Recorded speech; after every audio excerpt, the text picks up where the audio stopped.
start on chapter 4 of my thriller called The Domino Murders. 11220 Southwest 19th Street was definitely not in the best part of town. Mark was aware of that as soon as Muscle Guy for You typed it in the chat room window, gloryholenow.com, and yet he had agreed to meet him there anyway. As a veteran homicide detective, he had been to all kinds of neighborhoods, including this one.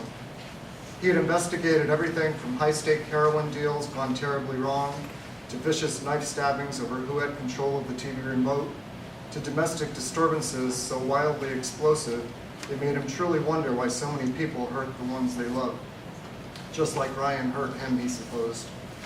As a veteran detective, he was trained to sniff out potential danger, and yet here he was on the verge of walking straight into it.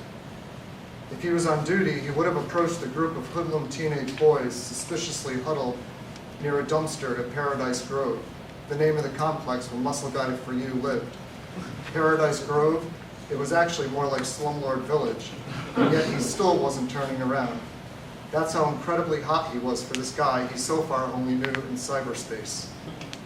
He had convinced himself that he really didn't have anything to be worried about, that he couldn't possibly end up as one of the statistics he wrote about endlessly in one tedious report after another. Blah, blah, blah, blah, blah. His heart just wasn't in it any longer. He really needed to find something else to do with his life, something that would get him out of this terrible funk. Or maybe he was hoping there would be something to worry about, that someone would finally teach him a serious lesson about meeting guys who lived in hellholes like this. It had started after things ended with Ryan, and there was no relief in sight. He climbed the stairs to the catwalk, which stretched across the second floor like an exterior hall of shame. A rickety metal railing was the only thing preventing a fall to the concrete sidewalk below. He looked down and saw a middle-aged woman with a faded tattoo of a sunburst smack dab on her fleshy belly. She was floating on her back in the lagoon-shaped pool. Reading a magazine and smoking a cigarette, she nonchalantly flicked into the algae-filled water. Her hot pink raft was as inflated as the chest she'd clearly purchased. She looked more desperate than inviting, and he wondered if she ever had anonymous sex with anyone she met online.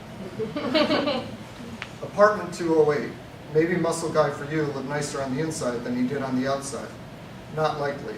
But he didn't have to have a Roche Bobois sofa or 400 thread count satin sheets or even a clean toilet seat to make this work. He just had to have his own impressive billy club and the wherewithal to know what to do with it, so that Mark could be on his way back to gloryholenow.com, another notch in his belt of penance.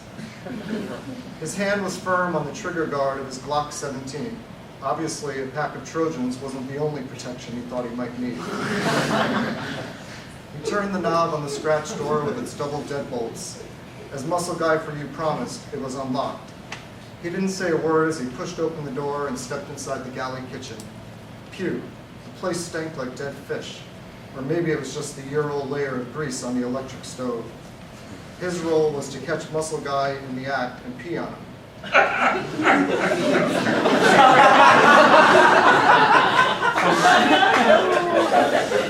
From the stench in the place, disinfecting him would be a much better idea. He moved through the living room with all the nervous energy of a performer about to go on stage.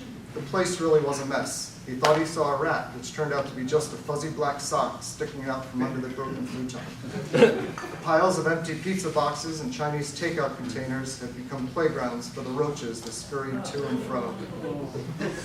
Fortunately, what the guy lacked in the decorating and cleaning department, he more than made up for with a hairy, rock-hard body that Mark had already jacked off to enough times to have it etched into his brain.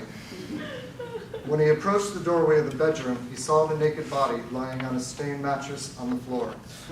It certainly wasn't the one he had memorized inch by tantalizing inch. This one was white as snow and smooth, and there wasn't a single muscle to be found. Fucking catfisher. Other guys had duped him with pics that didn't look anything like them, but this one took the cake. He was horny enough to have sex with him anyway, but the fantasy was ruined way beyond repair. This guy didn't look even remotely like Ryan, which made the entire charade suddenly futile. Ryan was not coming back to him, that was clear. Not even with all the promiscuous smoke and mirrors in the world to make it otherwise.